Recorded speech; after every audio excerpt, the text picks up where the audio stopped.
Hello there, I'm Dejan and welcome to a new video. So recently I found myself starting to play a new game called Age of Empires 2. If you're a bit older like me, you probably know it. It's a game from 1999. It's a real strategy game and it still has 12,000 active players. It's a very competitive play and I am a very competitive player. So obviously I'm already into the spiral of getting better at the game and try to get as competitive as I can get at my current level, and I'm trying to improve in my current level as much as I can. And I found myself in a kind of a pickle that it felt, I don't know, very similar to a situation I found myself years ago with Tekken 7. Let me explain. When Tekken 7 came out and everything, I was playing it, but I was still playing casually, even if I've been playing Tekken for so long, until Tekken 7 arrived and I started to play online. Then eventually around Season 2, the end of Season 2, I decided to get more and more into the game, and I wanted to understand how the game worked on a deeper and more visceral level. And then I found myself basically started to studying and understanding all the mechanics and the phases of the game. But the difficult I was finding was the same I'm finding now in Age of Empires, which is not about finding the tools and the information, the resources to actually improve my skill and my knowledge about that game, but the order that I need to use these assets that I have to actually improve my game. And this is actually what I want to do with this video. What I want to achieve is give you an order, especially if you are a beginner player, this video is going to be great for you. But even if you're intermediate or you're a bit more advanced, I think it's actually very good for you to look through this to see which one of these points you went through and which one maybe you did not went through yet. But basically what I try to do is to give a kind of roadmap of what I think you should focus on in your Tekken journey. And as well, I try to divide these in different chapters so that you can actually group these things in smaller categories rather than try to skim through the sheer amount of information that this game has. And yeah, I think it's been quite enough for the introduction, so I will say let's jump into the video. So I divided the video in three main categories: beginner, intermediate and advanced. I will not talk about ranks specifically because I think that rather than a specific ranks, those levels represent more your understanding and knowledge of Tekken as an overall game. In the beginner, the first thing in my opinion you should learn and you should focus on, if it's this your first Tekken and your first fighting game, is just how the game works. Which means how you move your character, how you can move your character, what is stacking, what is sidestepping. Not that you need to understand how to sidestep efficiently and punish, I'm not saying this, but more like Tekken is a 3D fighting game that looks that has a camera set on a 2D plane. So getting natural the fact that you can move away and towards the camera takes some time to get used to. And as well, what are highs, what are mid, what are lows, what are throws, how they work in this game. All these kind of things. This is the funniest part because usually you don't have any thoughts on you are just mashing button and you go through very smoothly. After you understand how the game works and everything, you probably found as well a character you want to dive a bit more into, the character that you like the most might be because of his appearance, because some of his moves, for whatever reason, you pick your character. Once you get to this point, now, what is really important to focus on is learning the moves of your character, obviously, and how to pilot it. What does it mean? Well, you want to learn basically what are his most important and stronger moves, what are his weaker moves that you don't want to use as much, what are his launchers, what are his throws, if he has perfect throw game, which means if you have different throws, let's put it very simple, and as well what are his combo, and practice this, which doesn't mean you need to have the most optimized combo in the game, but you definitely want to have a good skill set of all-around combos that you can use on the spot whenever you get a launcher against your opponent, so that you can maximize your damage output. And mastering these things, honestly, is gonna bring you already in a very nice level on the rank system. Nothing too crazy, but it's gonna bring you high enough when you start to see to feel gratified for it. So now that we step into the intermediate, here is where the stuff starts to get a bit more intense. Now you're familiar with your character, you're familiar with the game, you're familiar with how Tekken works, you probably just start to learn some of the punishes. And here is something I want to focus a bit more. Now, you probably got to this level using a couple of flowcharts and setups that are working, but you see that they are not as efficient as they used to be. You see they start to get blocked and people is reacting actually to it, and it doesn't fall in these usual traps. So now is the time to dive a bit into frame datas. Now, what are frame datas? How they work and everything? I'm not gonna explain it in this video, but what I'm gonna say is basically the time measure in fighting game, and is at the end of the day the essence itself into fighting games. And once you see for the first time frames, your looking at fighting games changes forever, and is where you really decide if you want to commit to them or not. But studying frames, I'm not me at intermediate level, does not mean learn every single frame moves in the game, especially in a game that has 4200 moves, because that would be insane, especially because you have to learn four or five numbers per each move. So it's a lot of information. But what I would recommend is at least learn your character's frame. Be sure you are confident with them, at least with most of them, especially the moves that you use the most. Just this will naturally develop your gameplay more, because it will improve your setups in a more efficient one that tie to the frame data. And as well, it will start to develop a bit of a punishment game on you.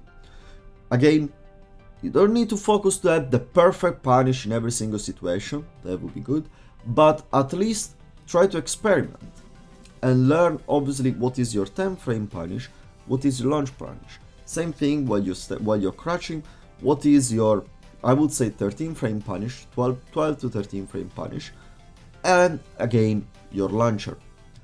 Once you get those two set, and you understand the frame of your moves, you're already on a different level of what you were before, which is exponentially stronger at the game. The second point for the intermediate players, what I would say you need to focus on as well, is probably the most difficult bad habit to take off, Tekken especially. Because you see, Tekken, the thing with Tekken as a fighting game is that, differently from Street Fighter, Mortal Kombat, is that Tekken flows a lot, especially Tekken 8, but Tekken always flows a lot. You don't need to do much while you press buttons to make your character move a lot, especially with certain characters. Obviously there are characters that flow more, characters that flow less. But what happens is that basically, especially at the beginning, you get so used into specific flowcharts and specific setups that they work, that you start to use them automatically. And the more you use them, the more automatic this becomes, until you get what we call basically an autopilot. Now, this is always going to be with you, especially in the bad days. But what you need to start to focus on is to play by intent. Don't autopilot, don't act but react. Think first and then push the button. It sounds so easy, but this, in my opinion, is the hardest thing to learn in Tekken, because there is not a clear way to teach you to learn this. It's not like frames that you just read a move is -14, I14 frame punish it. It does not work like this. What worked for me might not work for you. It takes a long time and is the most frustrating thing to improve. But force yourself to take off the autopilot. Don't complain while you lose. When you lose, don't complain you lost because the opponent is bullshit. Yes, some of the characters in this game are bullshit, we all know that. But try to analyze what you did wrong. Because most of the times, once you start to ask these things to yourself, you're gonna see that you're falling from the same thing, from the same setup that your opponent is doing. Like, your opponent is always sidestep right launching because you're always doing the same sequence of move. And why you're doing always the same sequence of move? Because you're autopiloting. Probably what worked for me, for instance, for take off a bit the autopilot is jump into quick match. And don't play like you usually play, but only and exclusively play poking and punish game. That's it. Don't try to force your aggression, don't try to force an aggressive gameplay, even if your character works in that way. But just try to poke slowly and punish. You're gonna lose a lot, don't get me wrong, it's gonna be very frustrating, but that's why you do it in quick match. But you'll see that you start to adapt better, you see that you're gonna start to be way more an observer of the gameplay, especially of your opponent. And when you're noticing that you're an observer, it means that you're not autopiloting. And this is, in my opinion, the point that is gonna bring you the most benefit and the most success into the game. This is where you actually step up your gameplay for real. For real, I can guarantee you that. Now, before we get into the advance, well, I just wanted to take a minute, guys, to thank you one more time. This year for me has been a very important year, obviously. I started a channel and, well, all the targets I had for the channel before the end of the year are basically almost completed and kind of in advance as well. And this is possible just to every single one of you. So I really wanted to thank you for this.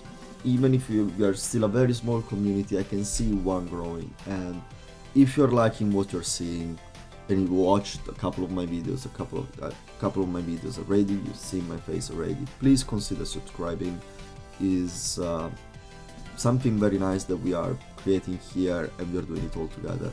So thank you so much to every single one of you. And yeah, don't forget to subscribe. But now, to get back into the advance, here is where basically the journey to become a Tekken player becomes eternal. Because one thing that you're gonna notice with all of these points that I'm talking about is that they take way longer the harder they become. The higher the level, the longer the time to develop the point needs. Here is where basically there is not much to say. You want to break through Tekken God. You want to get to that levels, to the last 3 ranks, to the best of the best. So matchup knowledge is very important. You need to know your frames now. You need to know how to punish every single opponent in most of the scenario, at least on their most used moves. You need to know how to do that. You need to know when they're gonna use it, because they're gonna start to give you very little windows, because they're gonna start just to push on very safe moves and very rarely go from the big swing. So you're gonna get way less opportunity, and it's very important that you start to learn how to capitalize every single one of those. And while you adventure yourself into the never-ending journey of learning every single of the 4000 moves of this game, what as well I will highly recommend is that at this time you probably have very good knowledge and understanding of your character, of his game plan, game style, and what he wants to do, and you have as well your style to play. Now you have to take this a step forward. So you need to adapt this game plan and play style to every single opponent that you find, and not just the character, but how the player himself plays the character. This basically means that you need to develop your adaptability, especially in a game that is very fast-paced, which means be very analytic and adapt your setups, adapt your playstyle to your opponent habits, and he's gonna give you away this trait, because that's what people fights the way, especially in rank, people fights the way they always fight. If they do down for one into sidestep right, most probably the next time you're gonna see a down for one, there's a good chance they're gonna sidestep right. All these kind of hints is what you want to exploit from your opponent. And as well, this is gonna help you until you don't get to have that matchup knowledge that is gonna then basically be the crown to put on top of all this castle that you built. And if you manage to master all of this, I can guarantee you that you get God of Destruction. I haven't got God of Destruction yet, I haven't got Tekken God yet, honestly. But I see, if I look at this paper that I wrote myself and I have here in front of me, I see that I'm still lacking something of those. And I don't remember who it was, but I heard someone that explained the rank system very simply. Your rank represents what you don't know yet about the game. So if you're doing something wrong or you don't know something about the game, you are not gonna have it in your rank. Which means, if you don't know most of the things in the game, you don't understand most of the things of the game, you cannot get to the highest rank. That's very simple. And I think that's the best way to look at it in this way.